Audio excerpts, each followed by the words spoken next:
Triple updates ఏంటంటే ఎన్ని ఫేజ్లు నిర్మిస్తున్నారు? సో మొత్తం 350 కిలోమీటర్ల పరిధిలో ఉంటుంది.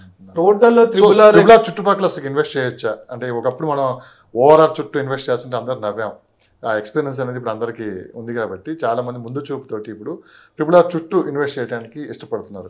ఒక 10 years తర్వాత ఖచ్చితంగా అక్కడ అప్రిషియేషన్ వస్తుందని చెప్పి కూడా చాలా మంది నమ్మకంతో ముందుకు వెళ్తున్నారు. ఒకప్పుడు ఓఆర్ఆర్ చుట్టూ ఇన్వెస్ట్మెంట్ చేసిన నవీన వాళ్ళు ఏడుస్తున్నారండి, తల బాదుకుంటున్నారు ఎందుకు ఇన్వెస్ట్ చేయలేదు అని చెప్పేసి.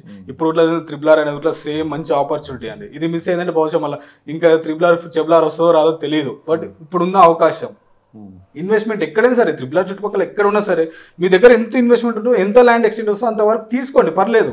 రోడ్ ఎక్స్టెంట్ అవ్వడం వల్ల ట్రాన్స్పోర్టేషన్ అనేది ఫ్రీ అవుతుంది. రేడియల్ రోడ్స్ రకరకాలుగా కనెక్టివిటీ ఎలా ఉంటుంది ఈ ట్రిపుల్ ఆర్ కి ఓఆర్ మధ్యలో రోడ్ కనెక్టివిటీ? ట్రిపుల్ ఆర్ కి ఎన్ని రేడియల్ రోడ్స్ వస్తున్నాయి మొత్తం కంప్లీట్? రేడియల్ రోడ్స్ ఓవరాల్ గా 15 రేడియల్ రోడ్స్ వస్తున్నాయండి. ఎందుకంటే జరుగుతున్నాయి అవన్నీ ప్రెసెంట్ అయితే లేదండి. ప్రెసెంట్ అయితే ట్రిపుల్ ఆర్ స్టార్ట్ అవ్వలేదు కదండి. ఫేజ్ 1 లో స్టార్ట్ చేసిన బడ్జెట్ కూడా రిలీజ్ చేశారు కేంద్ర ప్రభుత్వం. బడ్జెట్ రిలీజ్ అయింది కానీ భూసేకరణ కొన్ని ఏరియాస్ లో ఇంకా ట్రిపుల్ ఆర్ కి ల్యాండ్ ఎక్వైర్మెంట్ కాలేదు.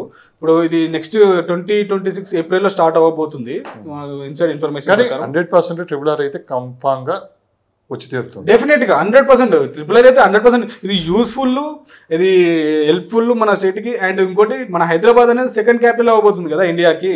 సో డెఫినెట్ గా ట్రిపుల్ ఆర్ అనేది 100% ఇంపార్టెంట్. ఇది టోటల్ ట్రిపుల్ ఆర్ అనేది 340 కిలోమీటర్స్ అండి. 8 districts మన తెలంగాణలో 8 districts ని కనెక్టివిటీ అవుతుంది. ఈ 8 districts అనేది డెవలప్మెంట్ అయినట్టే కదా. ప్లస్ మళ్ళీ ఈ రేడియల్ రోడ్స్ వల్ల గట్లా మన ఓఆర్ఆర్ నుంచి డైరెక్ట్ ట్రిపుల్ ఆర్ వెళ్ళొచ్చు. ఎవరైతే సిటీ మనం కంప్లీట్ గా అదర్ స్టేట్స్కి వెళ్ళాలనుకున్న వాళ్ళు. సో దానివల్ల వెళ్తాయి హెవీ వెహికల్స్ అనేవి అవుట్ సైడ్ వెళ్ళిపోతాయి. ఇన్సైడ్ ఇప్పుడు ఆల్రెడీ మీరు చూసుకుంటే ఓఆర్ఆర్ పైన ట్రాఫిక్ జామ్ అవుతుందండి. ట్రాఫిక్ స్లైట్ గా ఎక్కువైపోతుంది. సో ఇదంతా అవుట్ సైడ్ వెళ్ళింది అనుకోండి మనకు ఇన్సైడ్ ఫ్రీ అవుతుంది. ఎవరైనా ఇన్వెస్టర్స్ రావాలనుకున్న రూట్లో వాళ్ళకి ఇప్పుడు మోస్ట్ ఆఫ్ ది గోడౌన్స్ అవన్నీ బయటకు వెళ్ళిపోతాయి. ఇప్పుడు కార్గో కంటైనర్స్ కానీ హెవీ ఎక్విప్మెంట్ ట్రాన్స్పోర్టేషన్ చేసేవన్నీ ట్రిపుల్ ఆర్కి వెళ్ళినాయి అనుకో, అక్కడ ట్రాన్స్పోర్టేషన్ ఇంపోర్ట్ అండ్ ఎక్స్పోర్ట్ జరుగుతుంది. ఎక్కువ ఇన్వెస్ట్మెంట్ చేస్తే అక్కడ బిజినెసెస్ జరుగుతాయి. సో డెఫినెట్గా గ్రోత్ అనేది ఉంటుంది. సో 2 ప్రశ్నలతో ముగిచ్చేస్తాను. సో ఈ ఫామ్ ల్యాండ్స్ పై మీ అభిప్రాయం ఏంటి? ఫామ్ ల్యాండ్స్ ఇన్వెస్ట్మెంట్ చేయడం బెటర్, కాకపోతే ఎక్స్టెంట్ చూసుకోవాలి మనం. 1 గుంట 2 గుంటలు ఇన్వెస్ట్మెంట్ చేస్తే వేస్ట్ అండి. మినిమం 1/2 acre 1 acre అలా ఇన్వెస్ట్మెంట్ చేస్తే అప్రిషియేషన్ ఉంటుంది. మీరు పెట్టిన పెట్టుబడికి హైక్స్ ఉంటాయి. కానీ లోన్స్ వస్తాయి, బ్యాంక్ లోన్స్ రావండి. ఓకే, ఫామ్ ల్యాండ్స్కి రావు. ఇప్పుడు కన్వర్షన్ అయి ఉండాలి. ఇప్పుడు ఒక బ్యాంకు నుంచి లోన్ రావాలంటే నాలా కన్వర్షన్ అయ్యి ఉండాలి, అది హెచ్ఎండిఏనో డిటిసిపి అయి ఉండాలి, అండ్ రెసిడెన్షియల్కి నియర్ బై ఉండాలి.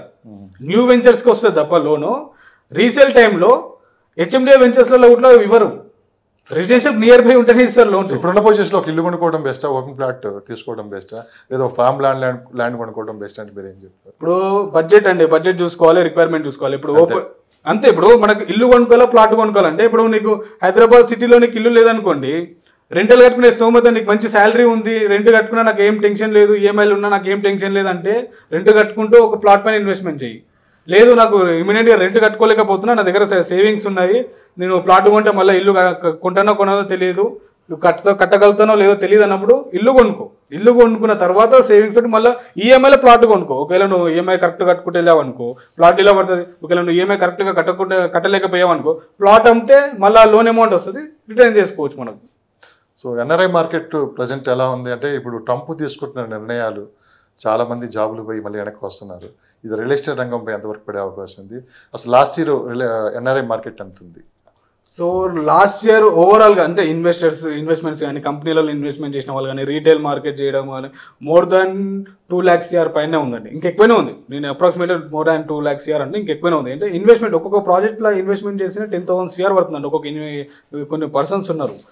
సో ఈ ఎన్ఆర్ఐ మార్కెట్ ట్రంప్ నిర్ణయాల వల్ల పెద్ద ఎఫెక్ట్ ఏం లేదు. కాకపోతే ఎవరైతే రీసెంట్గా అంటే ఒక 10 years బిఫోర్ వెళ్ళి అక్కడ సెటిల్ అయ్యారో వాళ్ళు ఏమనుకుంటారు అంటే, ఇక్కడ ప్రాపర్టీ మేనేజ్మెంట్ కరెక్ట్ లేని వాళ్ళు, అంటే రీటైల్ మార్కెట్ పరంగా చెప్తున్నారు, ఎవరైతే కొన్ని పెట్టుకోవాలనుకుంటారో వాళ్ళ గురించి వాళ్ళు ఎలా ఆలోచిస్తున్నారు అంటే, ఇక్కడ ప్రాపర్టీ మేనేజ్మెంట్ చేసే వాళ్ళు కరెక్ట్ లేకపోవడం వల్ల, కబ్జాలు అవుతున్నాయన్న ఒక భయం వల్ల, రేట్లు మనకు కరెక్ట్ ఇన్ఫర్మేషన్ ఇవ్వకుండా తక్కువకు అమ్మడం వల్ల వాళ్ళు లాస్ అవుతున్న ఉద్దేశం. ఈ మధ్యకాలంలో హైదరాబాద్లో కూడా ఒక ట్రెండ్ నడుస్తుంది, ప్రాపర్టీ మేనేజ్మెంట్ అని చెప్పి ఇప్పుడే స్టార్ట్ అయినట్లు కూడా ఉంది. అవును, స్టార్ట్ ఇప్పుడు ఇంకా చాలా ఇయర్స్ అవుతుంది, కొన్ని కంపెనీస్ ఉన్నాయి ఎగ్జిస్టింగ్. కానీ సరే కొంచెం సీరియస్ గా జరుగుతుంది అని చెప్పి కూడా విన్నాం.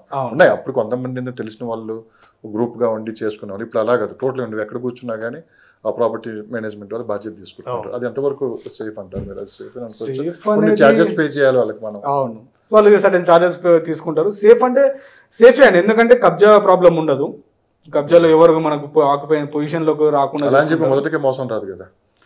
భౌతిక మోసం డిపెండ్స్ అండి, చూడాలి కదా. ఇంతవరకు అయితే అలాంటి ఫేస్ చేసిన వాళ్ళు ఉన్నారా లేదా తెలియదు, వస్తారా తెలియదు. మరి థ్యాంక్ యూ అండి. ఇప్పుడు మీరు మీడియేటర్ అన్నారు, అసలు కస్టమర్కి మీరు ఏం చెప్పదలుచుకున్నారు ఒకసారి మా ప్రేక్షకులు మీరు చెప్తారా? ఎందుకంటే ఎంత జెన్యున్గా ఉన్నా కానీ మనం ఎంత జెన్యున్ ఉన్నా కానీ ముందు వినేవాడు కూడా ఉండాలి. కాబట్టి మీరు ఏం చెప్పదలుచుకున్నారు? బేసిక్గా ఒక మీడియేటర్గా 15 సంవత్సరాల అనుభవంతో ఒక రియల్ ఎస్టేట్లో ఇన్వెస్ట్ చేసే వాళ్ళకి మీరు ఏం చెప్తారు? సో బేసిక్గా ఒక మీడియేటర్ని మీరు నమ్మాలంటే, మీరు ఏదైనా ప్రాపర్టీ అమ్మాలన్నా కొనాలనుకున్నా ఒక మీడియేటర్ బ్యాక్గ్రౌండ్ చెక్ చేసుకోవాలి. అంటే వాళ్ళు ఎన్ని ట్రాన్సాక్షన్ చేశారు, ఎలాంటి సర్వీసెస్ ఇస్తున్నారు మాకు. సో మేము అమ్మాలనుకునేటప్పుడు మాకు ఏదైతే రేటు వస్తుందో ఆ రేటు మాకు డైరెక్ట్ బయ్యర్ సైడ్ నుంచి వస్తున్న ప్రైజా, లేదంటే మధ్యలో మీడియేటర్ ఫిక్స్ చేసిన ప్రైజా, ఇది తెలుసుకోవాలి సెల్లర్. అండ్ బయ్యర్ కూడా ప్రైస్ విషయంలో డైరెక్ట్ ఓనర్ చెప్పిన ప్రైజా ఇది, లేదంటే మీడియేటర్ చెప్పిన ప్రైజా చూసుకోవాలి. అండ్ మీకు ఏదైతే మీటింగ్ అరేంజ్ చేస్తారో మీడియేటర్, అది డైరెక్ట్ సెల్లర్ తోటి మీటింగ్ అరేంజ్ అవుతుందా, లేదంటే మధ్యలో థర్డ్ పార్టీ పర్సన్ తోటి మీటింగ్ అరేంజ్ అవుతుందా. మోస్ట్లీ మీరు లాస్ అయ్యే చాయిస్ ఎక్కడ ఉంటుందంటే అగ్రిమెంట్ హోల్డర్ త్రూ దగ్గర మీరు సిట్టింగ్ చేస్తే ప్రైస్ అనేది మీరు డెఫినెట్గా మీకు హైక్ అవుతుంది. సెల్లర్కి బయ్యర్కి ప్రైస్ అనేది హైక్ అవుతుంది, సెల్లర్కి ప్రైస్ అనేది తగ్గుతుంది. సో ఇక్కడ బయ్యర్ కూడా ఏంటంటే కొన్న ప్రాపర్టీ ఎంత జెన్యూనిటీ, ఎంత లీగాలిటీ, మాకు ఏ విధంగా మాకు హెల్ప్ఫుల్ అవుతుంది, ఒక మీడియేటర్ మనకు ఏ విధంగా సర్వీసెస్ ప్రొవైడ్ చేస్తాడని చెప్పి చూసుకోవాల్సింది ఏంటంటే డాక్యుమెంట్ వెరిఫికేషన్ మీడియేటర్ చేసిస్తున్నారా లేదా చూసుకోవాలి, ప్రాపర్టీ క్లీనింగ్ మీడియేటర్ చేస్తున్నారా లేదా చూసుకోవాలి, ప్రాపర్టీ క్వాలిఫై చేస్తున్నారా లేదా చూసుకోవాలి. ఇక్కడ ప్రాపర్టీ క్వాలిఫైయింగ్ ఏంటంటే డాక్యుమెంట్లో ఏదైతే మనం ప్రాపర్టీ మెజర్మెంట్స్ కానీ డైమెన్షన్స్ కానీ ఎక్స్టెంట్ కానీ ఉందో అది పొజిషన్లో ఫిజికల్గా ఉందా లేదా చెక్ చేసుకోవాలి. అది మీడియేటర్ మీకు చూపిస్తున్నారో లేదా చెక్ చేసుకోండి. అండ్ ప్యాకర్స్ అండ్ మూవర్స్ అంటే ప్రతి ఒక్కరికి కొన్ని అడిషనల్ సర్వీస్ ఇది ఒకటి.